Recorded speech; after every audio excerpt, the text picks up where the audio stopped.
It's a moment that millions have seen. Mid-Michigan Now's live coverage of a protest over former Minneapolis police officer Derek Chauvin's killing of George Floyd. The Flint Township demonstration led to Genesee County Sheriff Chris Swanson and protesters walking together. A year later, those at the center of it are talking to Mid-Michigan Now's Ron Hilliard and discussing what still needs to happen.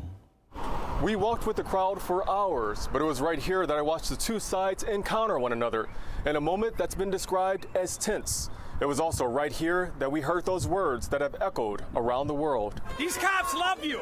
That cop over there hugs people, so you tell us what you need to do.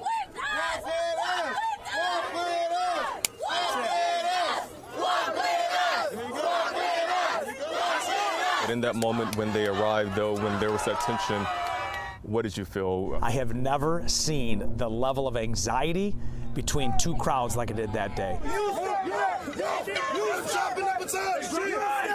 We are a profession that one decision by one officer anywhere in this country now affects us all. Johnny Franklin III, an activist and self-described black revolutionary, was one of the people leading the march. You've seen a lot of tears and stuff like that, but people just want to talk. Like, is what happened in Minneapolis going to happen in Flint? Because we see harassment, systemic racism. We see racism from other counties, right? Other police departments across the entire county. We see it all the time. Flint Township Police, the Sheriff's Office, and other agencies have been preparing for the event. And when Saturday, May 30th arrived, Flint Township's busy Miller Road shopping district came to a halt. We had intel saying crossover 75, go into the Miller Road mansions, raid the houses, don't stop there. We did not want to actually try to destroy things. That wasn't the course of action. The goal really was to get the awareness out, to really realize that, like, hey, the world needs to realize that, like, black people have been having this issue for 400 plus years, and it has not stopped since. There's just a lot of emotion, and it's hard to put into words. You were there. Everything was so volatile. But when I saw the fist bump, I knew deep in my heart that, all right, there's a break in action over there. We want to be with y'all for real. So I took my helmet off and laid the batons down.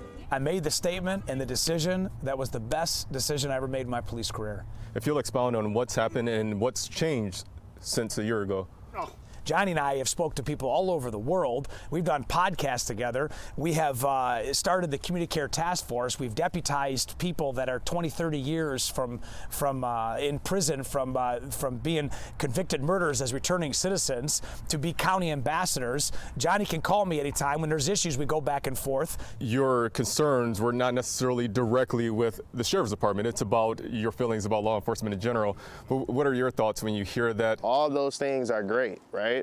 But we still have still a bigger issue nationally, and we still have to tackle some stuff here on the local level. Harassment from certain people and not being afraid to call them out on the stuff. There's still a long ways for us to grow, right?